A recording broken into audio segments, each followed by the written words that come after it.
Bismillahirrahmanirrahim. Assalamualaikum warahmatullahi wabarakatuh. Apa kabar anak-anakku sekalian?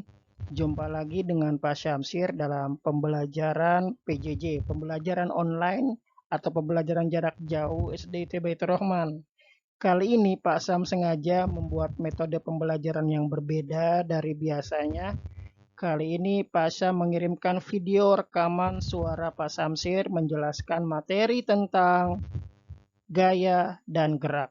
Materi ini masih materi kita di kelas 4. Teman-teman bisa buka kembali bukunya, bab baru ya, bab 4 tentang gaya dan gerak.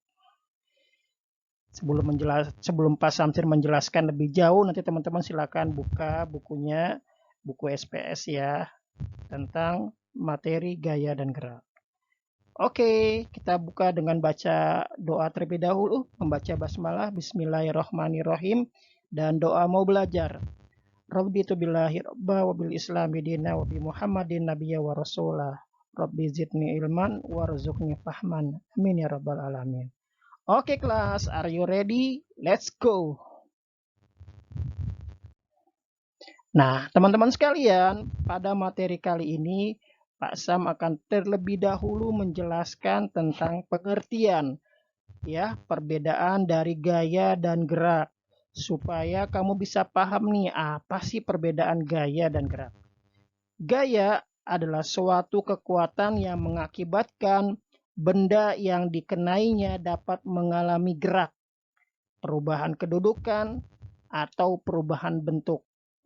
Gaya juga dapat diartikan sebagai tarikan ataupun dorongan yang dapat mempengaruhi keadaan suatu benda.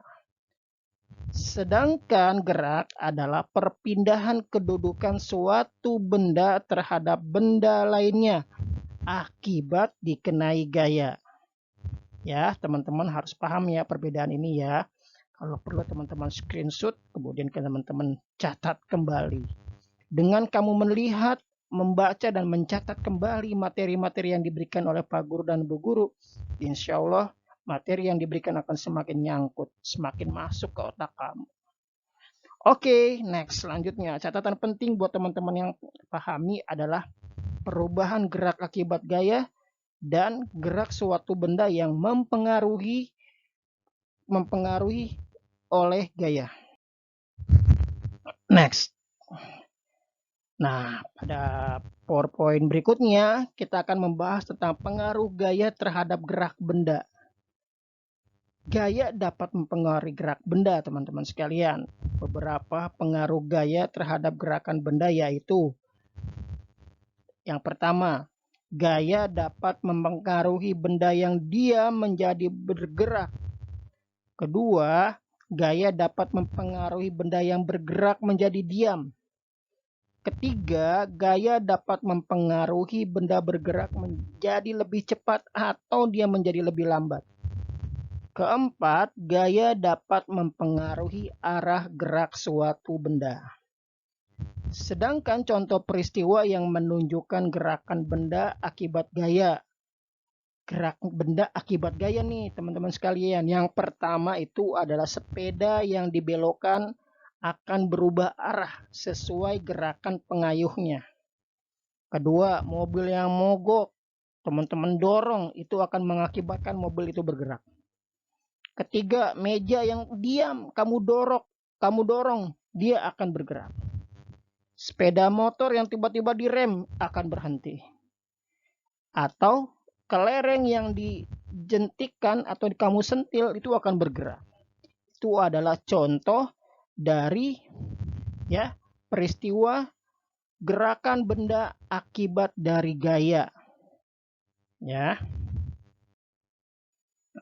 Sedangkan kita akan membahas hubungan gaya dan gerak serta kaitannya dengan peristiwa di lingkungan sekitar. Ada hubungannya nih di lingkungan sekitar kita nih. Hubungan antara gaya dan gerak dalam peristiwa yang terjadi di sekitar kita. Yang pertama adalah hubungan gaya dan gerak pada peristiwa bermain ketapel. Hubungan gaya saat anak menarik ketapel dan melepaskannya itu mempengaruhi batu yang semula diam menjadi bergerak, melesat. Kena tuh pohon mangganya orang. Izin dulu ngambilnya sama yang punya pohon mangga. Setelah dilontarkan oleh yang pengguna ketapel. Selanjutnya, hubungan gaya dan gerak pada peristiwa menimba air. Biasanya ini terjadi di daerah-daerah pedesaan yang air pumpnya nggak ada, nak. Air pumpnya tidak ada. Kemudian dia mengandalkan air bersih itu dari sumur. Nah, biasanya om kita, paman kita yang tinggal di desa, yang ditinggal pedesaan itu dia mengambil air dengan cara menimba.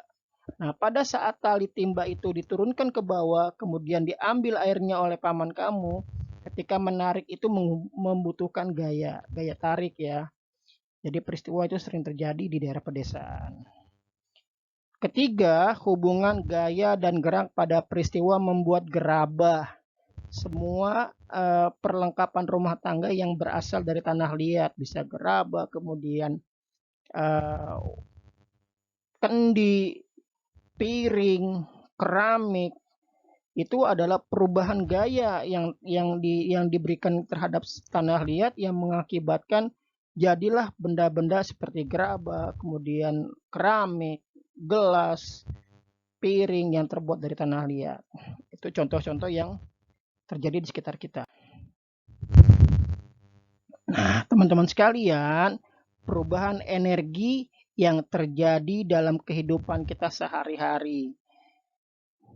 Contoh yang pertama adalah energi listrik menjadi energi panas. Contohnya penggunaan oven, kompor listrik. Mama kamu lagi masak pakai kompor listrik.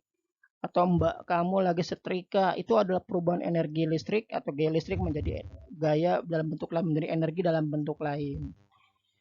Energi listrik menjadi energi gerak nih. Pak Guru lagi menjelaskan pakai menggunakan buat mendinginkan ruangan pakai kipas angin. Itu contoh dari energi listrik menjadi energi gerak. Kemudian misalnya kamu lagi mendengarkan materinya Pak Samsir nih, menggunakan AC, itu perubahan dari energi listrik menjadi energi gerak. Karena kan di luar itu ada namanya outdoor AC-nya menggunakan kompresor, ada kipas anginnya juga. Blender, mama kamu lagi bikin sambal, mama kamu lagi bikin jus, itu menggunakan blender, perubahan energi listrik menjadi energi gerak. Energi cahaya banyak, menggunakan panel surya, ya, dari energi cahaya menjadi energi listrik. Biasanya ini digunakan di desa-desa yang tidak dialiri oleh aliran listrik.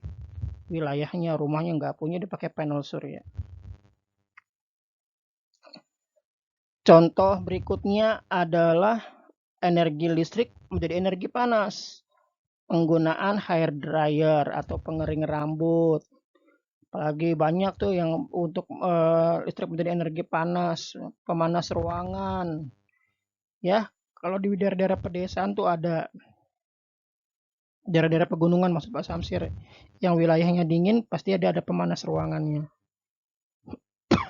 Selanjutnya adalah energi gerak menjadi energi bunyi. Contohnya nih, Pak Guru lagi tepuk tangan. Ini kan energi gerak nih, tapi berubah menjadi energi bunyi. Banyak yang lain contoh-contoh yang bisa kamu temukan dalam kehidupan sehari-hari. Nah, setelah semua penjelasan yang Bapak berikan, Bapak minta kamu mengerjakan tugas mandiri ini. Tugas yang pertama, sebutkan 3 pengaruh gaya terhadap benda. Tugas kedua, sebutkan 3 jenis gaya. Ketiga, menjelaskan cara membuat magnet dengan cara induksi. Kamu bisa cari di buku. Keempat, sebutkan 3 fungsi gaya magnet dalam kehidupan sehari-hari. Ini sering Pak Guru jelaskan. Kelima, apa sih kerugian menggunakan gaya gesek? Atau kekurangannya, kerugian sama kurang sama. Dan keenam, tuliskan perbedaan dari gaya dan gerak. Oke kelas, demikianlah penjelasan dari Pak Samsir. Semoga semuanya masih belum puas dengan penjelasan Pak Samsir, karena Bapak akan menjelaskan di PowerPoint di episode kedua. Selamat mengerjakan dulu nih tugas yang episode yang pertama. Jangan lupa kirimkan ke GCR.